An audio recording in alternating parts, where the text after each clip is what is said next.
Okay, we are live. Hi, this is William Ramsey. Welcome to William Ramsey Investigates. On today's show, of a very special guest. It's a double header today, guys. We're very honored and blessed to have Todd Wood back from California. We did a show earlier today about a very sensitive subject on Stephen C. Hurd. We might as well just keep the ball rolling on another satanic killer by the name of Stanley Dean Baker. This is not a show for the faint of heart. I would not let there be young children or sensitive people listening to this. It's also about Satanism too. So, it gets pretty dark. California. And we were talking about the earlier show on Stephen C. Hurd. These crimes happened about 2 months, within 2 months of each other. It's really remarkable and very dark. And Todd's going to talk more about it. So, Todd, welcome back to the show. Yeah, thank you for having me back. Tonight we're talking about Stanley Dean Baker. Another heart eater, just like Hurd. So eat your heart out, guys. Yeah, unbelievable.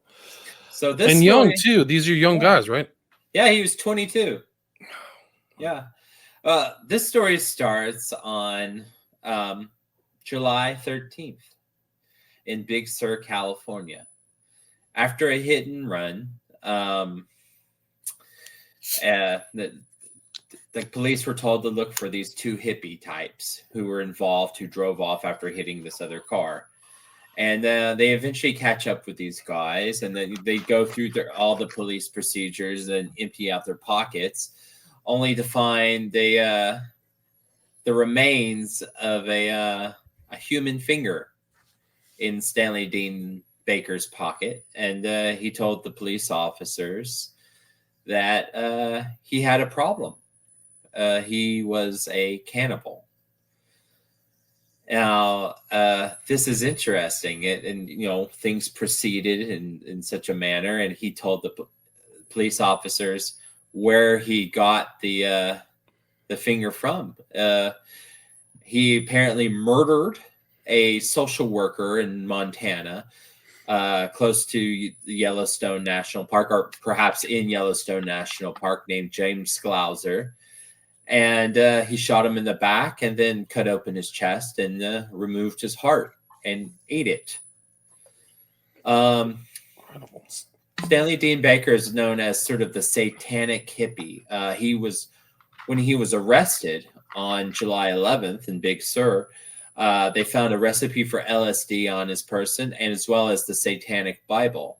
Now, the thing is, though, he did not practice LaVey Satanism. He believed in witchcraft and magic. He was a theistic Satanist. And he sort of had a bad habit of telling on himself a whole bunch. And,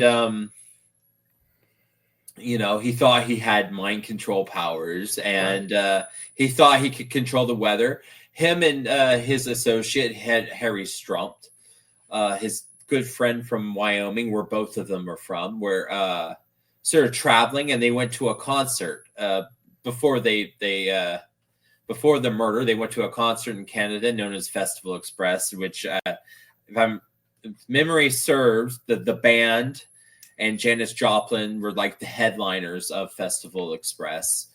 And Baker takes credit for there being good weather. He claims he was able to control it with black magic in his mind. He also takes credit for the death of Jimi Hendrix. Wow. So he thinks that he put a spell on Jimi Hendrix, and Jimi Hendrix died. And so this is a very interesting case. One, this guy keeps telling on himself. Two, what people don't realize, other people who've talked about Stanley Dean Baker, is he actually didn't go to college. He spent 4 years in the Navy. And one can't help but wonder if this guy was an agent of chaos, just like I talked about with Hurd, but the difference being where Hurd is sort of a tool to be used. Baker is more of an agent of sorts. That's my theory, at least my working theory. as things go along, it's interesting to note there is no transcript of the Stanley Dean Baker trial. Now, Stanley Dean Baker claims that drugs had everything to do with the murders, and the murders themselves had nothing to do with Satanism. But just like in the Stephen Hurd case, it's not the murders themselves. It's what happens after the murders. Like in the Stephen Hurd case, either this is a 4-pi policy or it's a Sons of Satan policy. Their policy is it's okay to kill people as long as you pay some sort of tribute. One can't help but wonder if the heart consumption was a form of tribute. It's so weird. The parallels too between these two cases, the cases of Hurd and Baker, are extraordinary and tie into our earlier conversation today. There's so many overlaps: mind control, LSD, chaos. I mean, Sanders is studying them, right?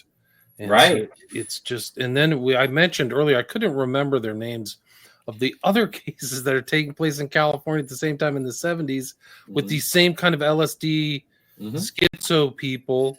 One is Frazier and Herbert Mullen. Yeah, Mullen happened in 72. Okay. Along with Kemper.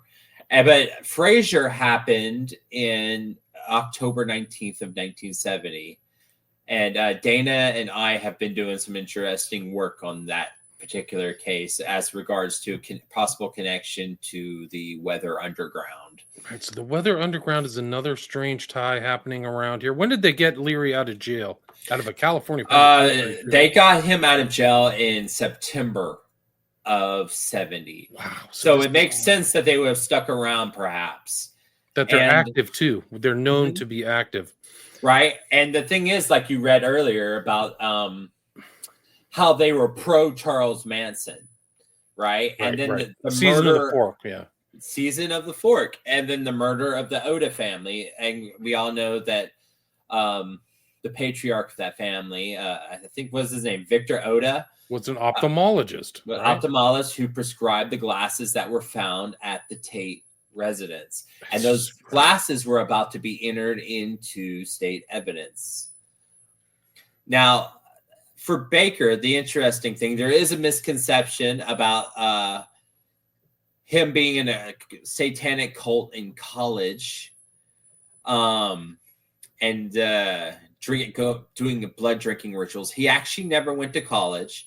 He did go to a college party and cut his foot on a beer bottle and drank the blood from his foot for sort of a shock and awe type of thing. I guess just to freak people out. But technically, that is not a blood drinking ritual. Also, while he was in prison, he takes credit for murdering someone. I guess it's around April 17th of 1970, a hurricane lamp designer by the name of Robert Salem. Now, this is a very interesting case.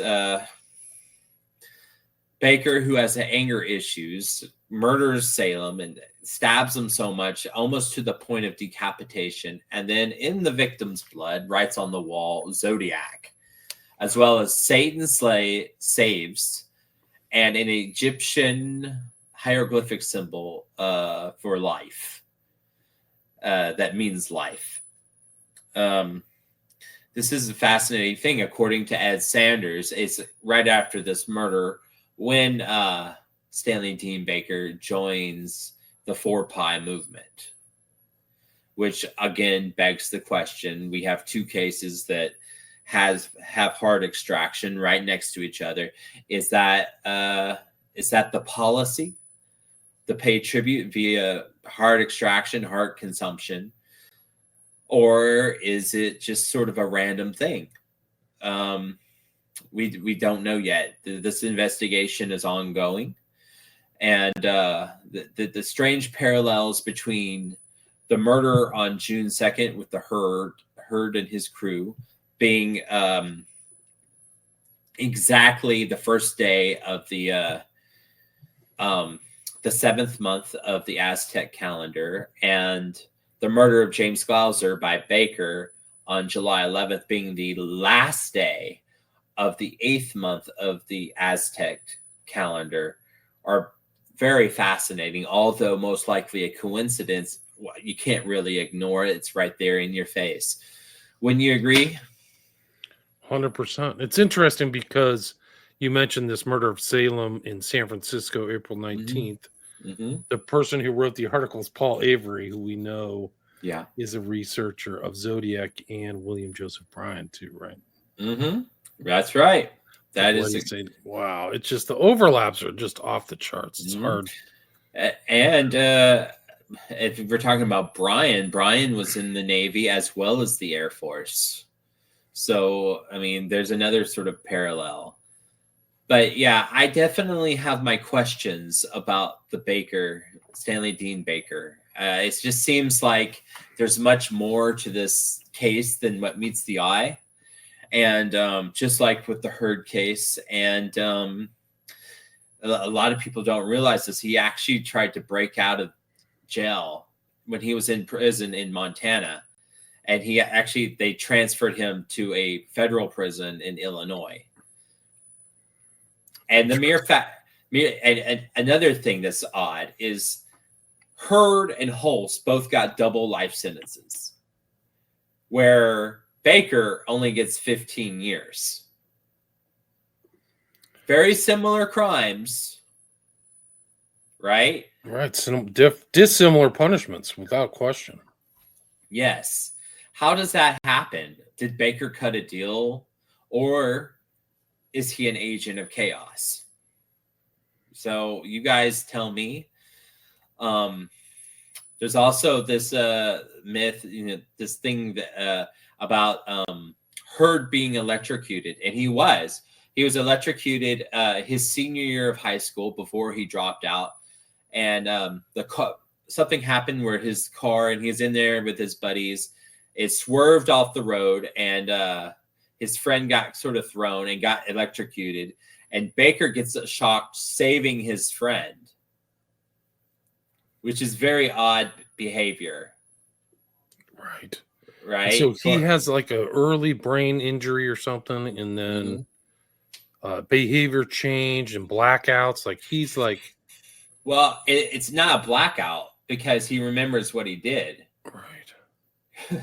They can't. So a blackout is the inability for your short-term memory to become long-term memory. A lot of times it's through like drinking and whatnot. But he actually remembers the murder of James Scalzer perfectly. So thus, he didn't black out. Wow. Okay. Mm-hmm. And he's mentioned in Ed Sanders' The Family too, right? So there's this connection to these guys again, both Terry and Sanders researching Baker as well. Mm-hmm. Oh yeah. Do you want to talk about that, because you've mentioned this in other interviews? Santa Cruz is this nexus point. So you have these guys in Santa Cruz talking about Santa Cruz, and then Frazier and Mullen, 70 and 70. I mean, yes. I mean, I think Crowley actually visited Santa Cruz, didn't he? I know he came through San Francisco. I don't know. I'd have to go back and look. It wasn't in my mind when I was researching all that stuff. But right, I just saw it on Wikipedia. I believe it. I know that I remember now. Crowley came through L.A. and he described it as kind of a land of charlatans, and maybe he went L.A. to San Francisco up through Santa Cruz. I don't know. I have to go back and relook. Santa Cruz, it's one of the places where the 4-Pi movement, which I am at this point in my research, my hypothesis is that it's not its own cult. It is, in fact, its own movement. Right. So it's like, it's almost like a pre-09A. So it's a set of ideas, but there's not like a known external kind of leadership. Right. And just like the civil rights movements, there's leaders of the movement. Right. You had Martin Luther King and Malcolm X in the civil rights movements. And these 4-Pi movements, you have these Grand Chingons. And there's Grand Chingons for every district. Different districts have different Grand Chingons, according to Stephen Hurt. Now, yes, the 4-Pi would have their gatherings in Santa Cruz. They'd have them like once every 5 months. according to Heard, I guess it was on a stellar timetable. I haven't figured out the 5-month thing yet because it's not the equinox. Obviously, it has to be something else having to do with some other culture. Right, which would be like,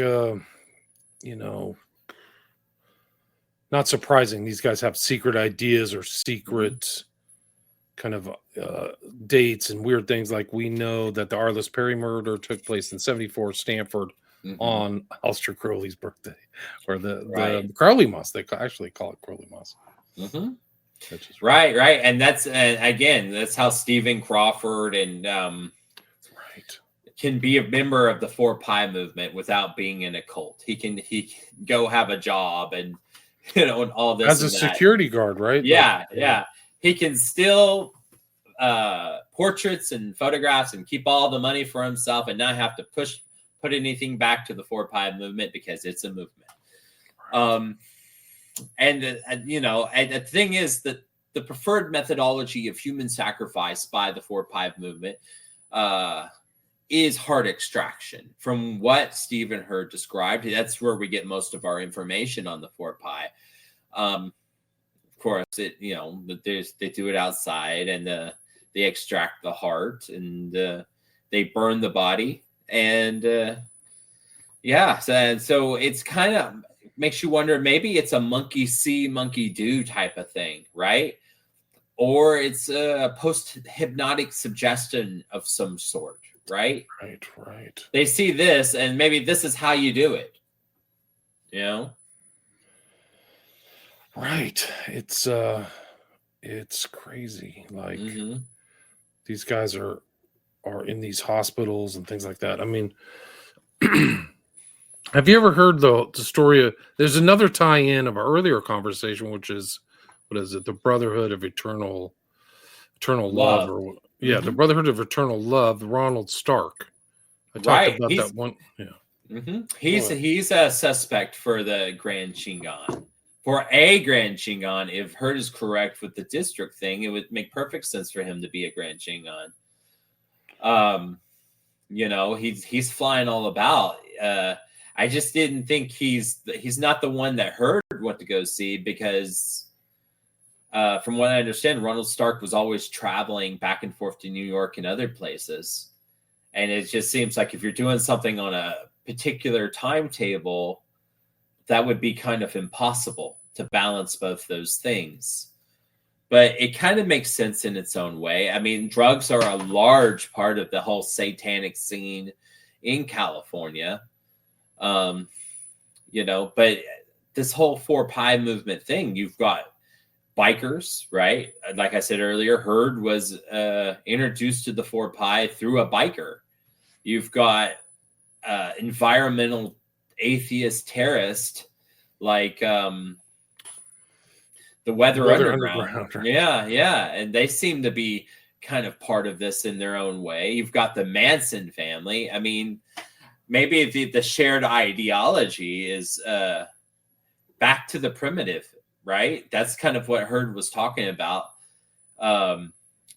Humans are violent, so embrace your violence, right? Right. What they're calling evil, which is sort of subjective, right? There's, when we see a tiger kill an antelope, do we think that's evil? Probably not. But when we see a man kill another man, do we think that's evil? Yes, we do. So the way that this Grand Shingon is pitching this is we're all beasts, go out and be a beast. Right. Essentially. Right. And of course, right. The whole idea of the Weather Underground and the Manson family and the Process Church is ending the old world and starting fresh with a new world. Right. These are all themes within Crowleyism and occultism, right? Become a beast, new Aeon, new Age of Horus, whatever. Or the Age of Aquarius, whatever you want to call it. Well, that's interesting. I never heard that before. The Age of Horus? The Age of Horus? Horus, yeah. So it's the hawk-headed god, yeah. Horus. Okay. So I like the Age of Horus, too. Well, sorry. Well, they probably like that too. Actually, now that I think about it, Yeah. really would like Well, it. I mean, Or I us, thought that's a good. HORUS. Not pronouncing myself properly. Excuse me. Well, that's Um, a good description, is what I was thinking, for the 1960s into the 70s and 80s and right, 90s. no question. There was Yeah. some rumor that I'm reading about that Manson, after the Tate LaBianca murders, Hmm. which they've said, according to Sanders, Sirhan was seen at the Tate house at some time before those murders, which is Hmm. interesting. But Manson was driving a black car that was possibly owned by a subordinate of Ronald Stark of the Brotherhood of Eternal Love. Yes, I think it was one of his underlings. Yeah, his name was If I'm, Yes. yeah. Yes. Hmm. Yeah. So, and just tons of drugs. So it's not just speed or something like Hmm. that. It's LSD, Right. MDMA, just Right. total And garbage.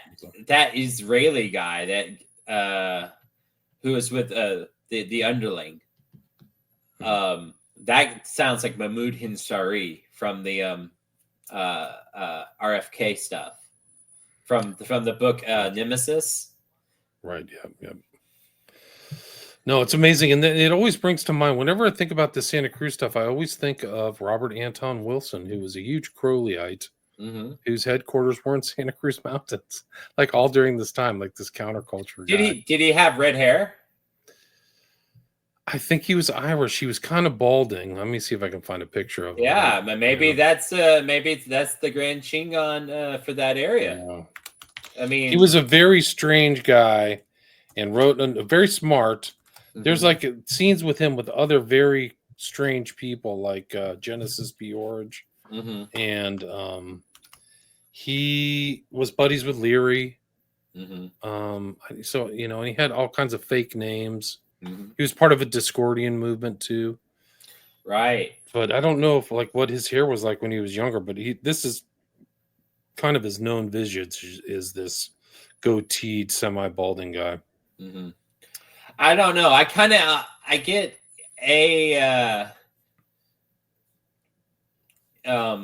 Telegraph Hill MK Ultra type of vibe from what I read in the manuscript, Ed Sanders' manuscript, Among the Damned. Mm-hmm. I kind of either get a biker vibe from someone calling themselves Leif Erikson, or this is a scientist portraying a cult leader type of vibe, like in costume and everything, playing a role. Right. Wild. Yeah, I don't know exactly his time when he was in the Bay Area, but I know it. Mm-hmm. But he was involved in all this forward-thinking stuff, Church of Subgenius, Masks of the Illuminati, all that stuff. But totally networked, man. Totally networked with, Yeah. Leary and all those other characters. Mm-hmm. Carrie Thornley. Carrie Thornley, right. Right. Yeah, had to have been. Thornley wanted to write a book about Oswald before Oswald did the assassination. He did write a book about him. He did? Yeah, there's a real book out there, yeah. Oh, no, man. It's for real. Let me see if I can find the title of it. He was one of the known ones. There was Macmillan, who was known to be around Oswald, and Thornley was with Oswald at Atsugi. Mm-hmm. And then went on to become a bigwig in Discordian movement, the Idle Warriors, which is the name of it. Between 1959 and 1961, Marine Corps Private Carrie W. Thornley wrote a novel about a fellow Marine who had defected to the USSR. So it was done, yeah. Yeah, I still got to fact check Patrick Kearney, one of the freeway killers. Kearney was like a freeway killer with another person too, right? No, he was by himself, but he claims he was in a military language class with Oswald. Right. And they gave Oswald a trip to the Texas-Mexican border or something like that. I don't know. I kind of suspect that Patrick Kearney was he was a serial killer, but I kind of feel like he may have been like a hitman as well. I don't know. That's just kind of a feeling I get. I don't have anything to back that up. Did you ever tie Baker to the Church of Satan in LaVey? Yes. So other than other than he had the Satanic Bible? Yeah, he On said that there. I mean, according to what I'm reading right now, at Stroop's trial, hmm Baker was slated to testify about his involvement in the Church of Satan. Right. Well, that's very possible. Although, if he did, he didn't really understand the idea behind LaVey Satanism, atheistic Satanism, Right, it's because different, right? Yeah. this dude was a theistic Satanism. If he thinks he has mind powers, uh, that's pretty theistic, you know. Right. Wow. So where is Baker dead now? It's hard to say. He's pretty old. He may be dead. It's very possible. But he's out of jail. Right, right.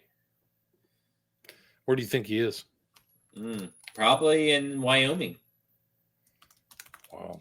Or It's in amazing. jail. It's amazing to think that he died in 1994. Oh, he did? According to this, yeah. Let's see if I can find that. According to AI. Okay. Let's see. Here's a picture of him on eBay. He does not look like a real, real killer here. He looks kind of like a guy in a suit. Right. And again, whether he's involved with the Church of Satan or not, he could still be part of the 4-Pi movement, because it's a movement. Right. Don't cost nothing to join. Right, but I mean, it's just all these things happening around the same time. It's hard to believe it's all random and not connected in some certainly ideological way. Yeah. Like I said in the earlier show, our 3 heart extractors, Hurd, Baker, and Costa, they all spent time in Haight-Ashbury. What's Baker? Yeah. How long was Baker in Haight-Ashbury? Baker was in Haight-Ashbury for a very brief time, because he got out of the Navy in 70, and before he even went back to Wyoming, he was in Haight-Ashbury. So I'd say 3 or 4 months. Well, what was Costa's first name? Do you remember? Tony Costa. If you're looking for the Wikipedia page, just look up Cape Cod Cannibal. There he is, serial killer. Mm-hmm. Cape Cod Cannibal. Wow. Okay. Mm-hmm. Right, and he moved to California in 66 and stayed till the summer of 68. Wow. So that's 3. Yeah. I was going to say that's 3. That's a pattern. Sure is. Costa was considered as a potential suspect in the deaths of 16 women on the west coast of the United States. Arraigned in 1969. Costa described the murders of Walsh and Wasaki in his unpublished novel, Resurrection. He was consuming LSD and dilaudid.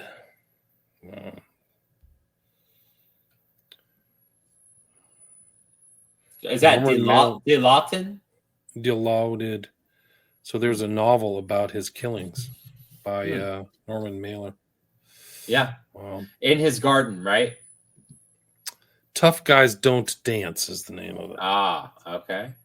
And Norman Mailer is a member of the Finders. Yeah. Yeah. So, you got to wonder you have to go back and look at all of his work and put it in a different light, different context now. Crazy. Truro, Massachusetts, 1968-69.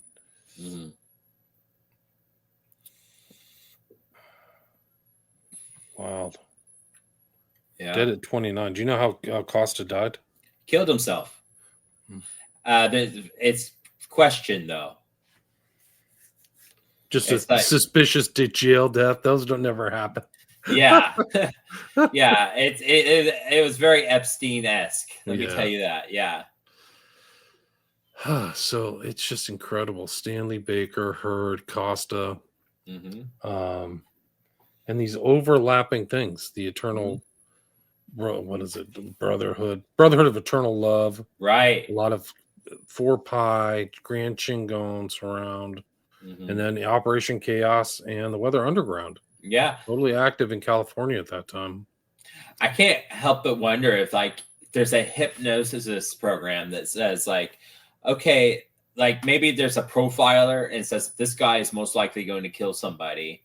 We're going to keep giving him drugs and we're going to hypno program this guy to next time he kills somebody, he's going to cut out their hearts and eat it.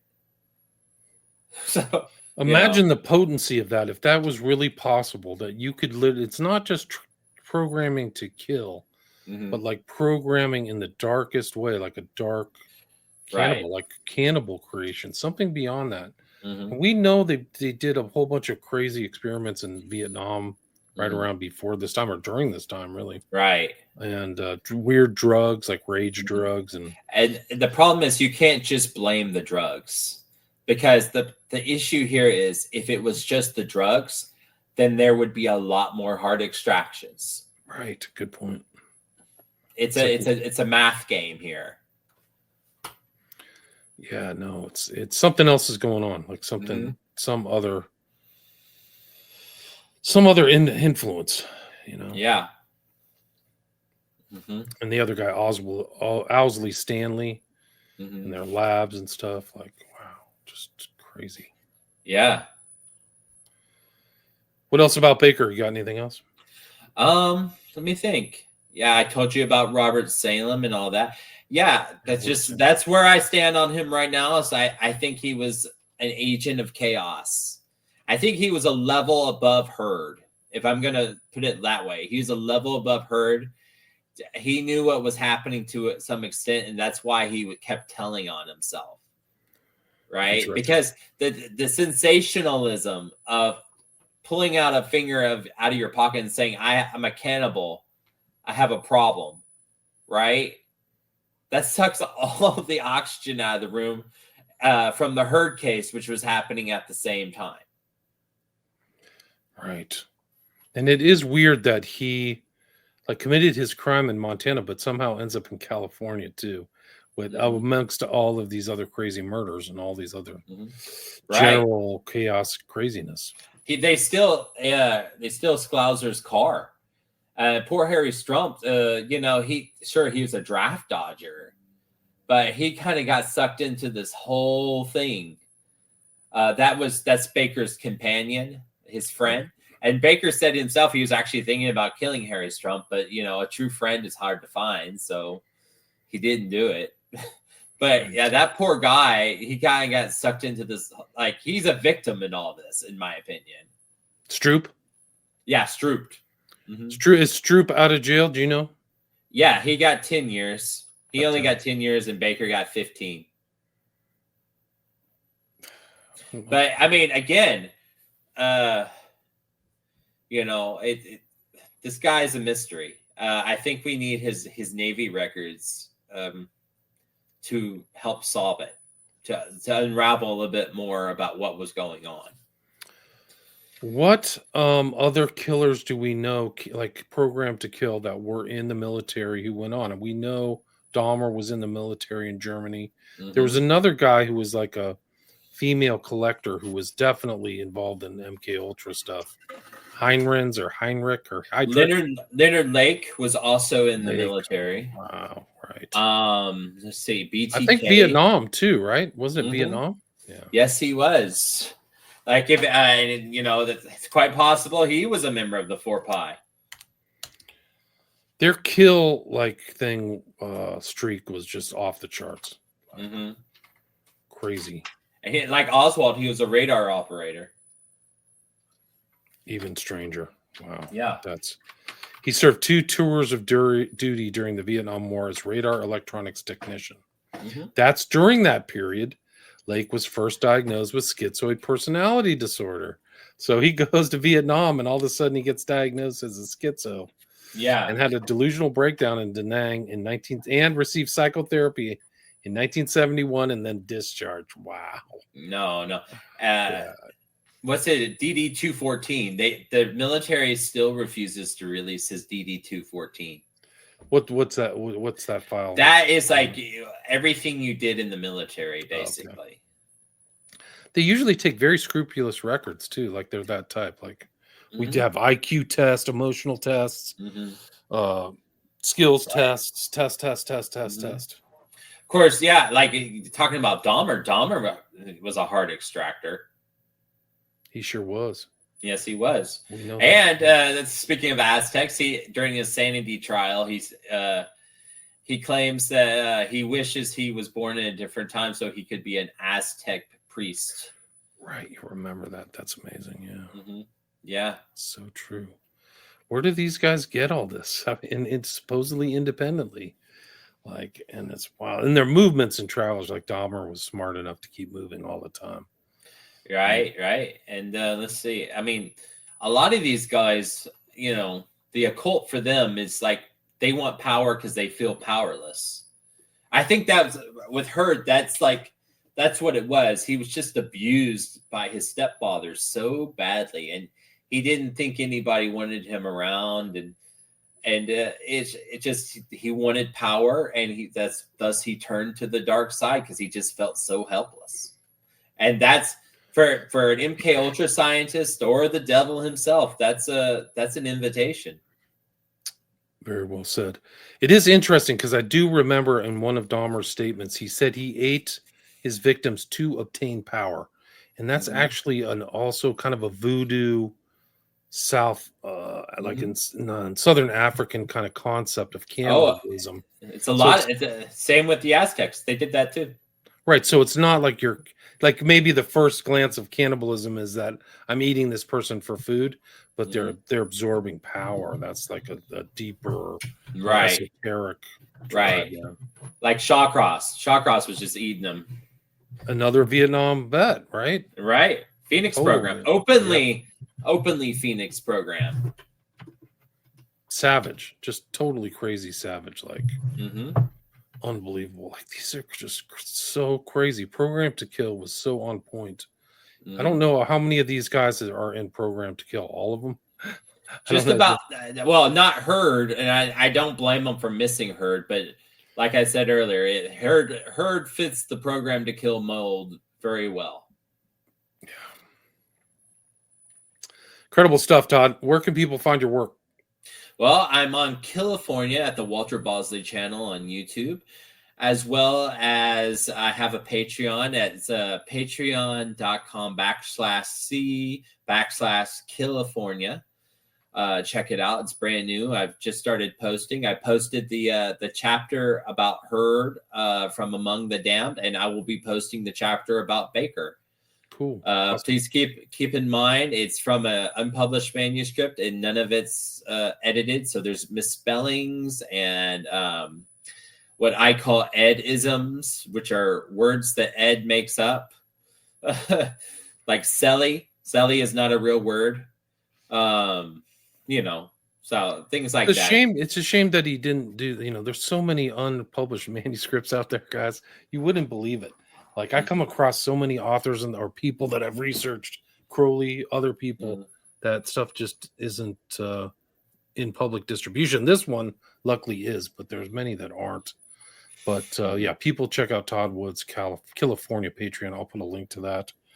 And our other shows, this will be our 14th show. So the 13th show curse is lifted. We broke the curse. Quick. So hopefully nothing unfortunate happens to us. We'll have to say some Our Fathers.